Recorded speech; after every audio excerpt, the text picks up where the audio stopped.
Calculate and interpret the degree of operating leverage, the degree of financial leverage, and the degree of total leverage. You might remember these three components of business risk from the last section: sales risk, operating risk, and financial risk. In this LOS, we're going to be focusing on operating risk and financial risk. With the degree of operating leverage and the degree of financial leverage, we are going to be quantifying these risks. The degree of operating leverage is a measure of the operating risk of a company. It can be thought of as the percentage change in operating income divided by the percentage change in the number of units sold. How are changes in income related to changes in sales? For a DOL of 1.5, a 10% increase in the number of units sold will equate to a 15% increase in operating income. Just like a 10% decrease in the number of units sold will equate to a 15% decrease in operating income. Now, this is fine for a basic understanding of what degree of operating leverage is and to get a sense of what the number means, but this relationship isn't great for actually calculating it. Using more basic variables, this relationship becomes sales minus total variable costs divided by sales minus total variable costs minus fixed costs. Note that if the company has no fixed costs, then this F term is 0 and the DOL will just be 1. The key takeaway? A higher DOL number means a larger percentage increase in operating income when the number of units sold increases. The DOL is like a multiplier for the percentage change in operating income as it relates to the number of units sold. Next, the degree of financial leverage. The degree of financial leverage is a measure of the company's financial risk and is given as the percentage change in net income divided by the percentage change in operating income, where net income is equal to operating income after interest and tax. A DFL of 1.5 then means that a 10% increase in operating income brings about a 15% increase in net income. Again, here we can skip over the algebra and look at a relationship with some simpler variables. For the DFL, we're looking at sales minus variable costs minus fixed costs over sales minus variable costs minus fixed costs minus interest costs. Note here that if a company has no interest costs, the DFL will be 1. Okay, finally then we need to look at the degree of total leverage.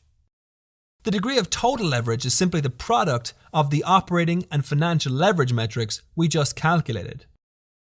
Working through some simple algebra, we find that the degree of total leverage is the percentage change in net income divided by the percentage change in the number of units sold. And using the other equations, the degree of total leverage at a certain level is simply sales minus total variable costs over sales minus total variable costs minus fixed costs minus interest. Take some time to go through any questions you can find on calculating and interpreting these degrees of leverage and get a sense of how the information required for these equations can be presented. Analyze the effect of financial leverage on a company's net income and return on equity. As you may already know, increasing leverage can lead to significant increases in both risk and financial return. The best way to see this is through an example where we're going to show the returns of a company as it is affected by varying levels of debt capital in the capital structure. Here we have company X. In the next 12 months, this company is expected to generate €1 million in operating earnings. Now for this LOS, we're going to think about these expected results in terms of two potential company capital structures. First, the company has shareholders' equity on their balance sheet in the amount of €10 million, and that's it. They have no debt. And second, the company is financed with €5 million in equity and €5 million in debt, making up a 50-50 split. We're going to assess the effect of each of these capital structures in response to a 25% variance in the expected operating return. Let's say the numbers come in right as expected. They have an EBIT of exactly €1 million. Now, in a capital structure containing no debt, this company will have zero interest costs. On the other hand, for the capital structure containing 50% debt, we will have an interest cost. Let's assume for this example that interest on the debt is charged at 5% per year. 5% of the €5 million debt position is €250,000. Tax is charged equally in both scenarios at 20%. On the no debt side, we're being taxed at 20% on the full €1 million of earnings. But on the 50% debt side, it's 20% of the taxable earnings, which is net of interest. So on this side, the tax bill is only €150,000. Net income with no debt turns out to be €800,000, and with debt, it's €600,000. Now, if you recall that return on equity is given by net income over shareholders' equity, and that under the two capital structures we have €10 million in equity or €5 million in equity, we can add return on equity to this comparison. On the no debt side, we have $800K net income divided by the 10 million in equity, giving us an ROE of 8%.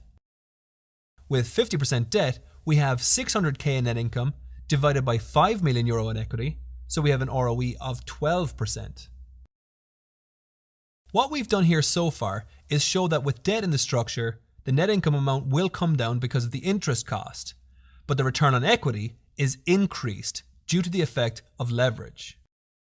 Now let's take this comparison and look at the effect of operating results 25% higher than expected. On the no debt side, EBIT is up 25%. Interest is still zero because there's no debt. The increase in EBIT pulls tax up to €250K, meaning the net income is now a full €1 million, giving us a resulting ROE of 1 million over 10 million or 10%. On the 50% debt side, we can follow through the same logic. EBIT is up 25%. Interest is the same, 5% of €5 million. Be careful here to realize that the interest cost is not related to the operating results. We are paying for the €5 million debt, and that's going to be 5% of 5 million no matter what income we earn. Tax is 20% of taxable earnings, which in this case is a full €1 million, so we owe 200,000 to the tax authority, leaving us with a net income of €850,000. 850K in net income divided by the shareholders' equity in the amount of €5 million gives us ROE of 17%. Let's attach that to the results we had earlier. The 25% increase in operating results has given the no debt version of this company a 2% increase in ROE, whereas the company with 50% of their capital structure in debt saw a 5% rise in ROE. Okay, last step. Let's look at the effect of results coming in 25% below expectations. On the no debt side, we have EBIT down 25% to 750K. Again, interest is zero. Tax is charged at 20% of the 750K in earnings, which is 150,000, leaving us with a net income of 600K and a return on equity of 6%. On the 50% debt side, we also have EBIT down at 750K. Interest is again the same at 5% of €5 million, 250K, and tax is charged at 20% of the balance, 20% of 500K, which is €100,000. This leaves us with a net income figure of 400K and a return on equity for the €5 million equity position at 8%.